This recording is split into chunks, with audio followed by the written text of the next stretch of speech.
ایک عورت اور مسافر کا واقعہ۔ ایک پیاسا مسافر کنویں کے پاس پہنچا تو وہاں ایک عورت پانی بہار رہی تھی۔ مسافر نے اس سے پانی لے کر پیا اور پوچھا، اے بھلی عورت، تو عورتوں کی مکاری کے بارے میں کیا جانتی ہے؟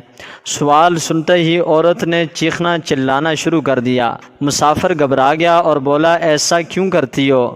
وہ بولی، تاکہ گاؤں والے تجھے قتل کر دیں، تو نے مجھے تکلیف دی ہے، مجھے چھیڑا ہے۔ مسافر گھبرا گیا اور ہاتھ جوڑ کر بولا، مجھے معاف کر دو، تم بہت اچھی اور رحم دل اور شریف لگتی ہو۔ عورت نے اس کی بات سنی اور جلدی سے پانی کا گھڑا اپنے اوپر ڈال کر خود کو تر بتر کر لیا۔ اتنے میں گاؤں والے آ گئے۔ انہیں عورت نے بتایا کہ میں کنویں میں گر گئی تھی، اس نیک آدمی نے مجھے بچایا ہے۔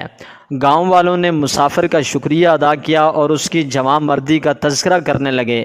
جاتے جاتے اس عورت نے مسافر سے چپکے سے کہا، یاد رکھو، عورت کو تکلیف دو گے تو وہ تمہارا سکھ چین چھین لے گی، اگر اس سے خوش رکھو گے تو تمہیں موت کے منہ سے بھی نکال لائے گی۔